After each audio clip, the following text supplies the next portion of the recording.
നമുക്കിന്ന് ഹെൽത്തി ആയിട്ട് എങ്ങനെ ഒരു ഉപ്പുമാവ് ഉണ്ടാക്കാമെന്ന് നോക്കിയാലോ.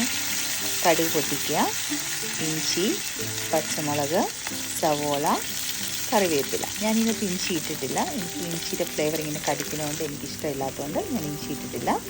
പിന്നെ ഇതിൻ്റെ കൂടെ എക്സ്ട്രാ ഞാൻ ആഡ് ചെയ്തിരിക്കുന്നത് ഹെൽത്തി ഉപ്പുമാവ് ആയിക്കോട്ടെ എന്ന് കരുതി ക്യാരറ്റും കൂടെ ആഡ് ചെയ്തിട്ടുണ്ട്. പിന്നെ വേണമെങ്കിൽ നമുക്ക് ഇതിൻ്റെ കൂടെ വേണമെങ്കിൽ ഈ സമയത്ത് കടലയും കൂടി ആഡ് ചെയ്ത് ഉണ്ടാക്കാം, അതും നല്ല ടേസ്റ്റാണ്. പക്ഷേ ഞാൻ കടല ആഡ് ചെയ്തിട്ടില്ല, കടലയും കൂടെ ആഡ് ചെയ്യുകയാണെങ്കിൽ നല്ല ടേസ്റ്റ് ആയിരിക്കും.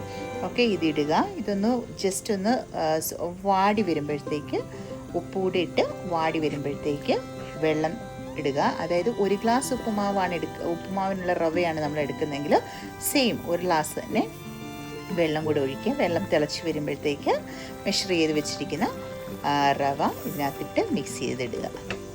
നല്ല ടേസ്റ്റിയാണ്, കളർഫുള്ളാണ്, പിള്ളേരെയൊക്കെ അട്രാക്റ്റ് ചെയ്യാൻ നല്ലതാണ്.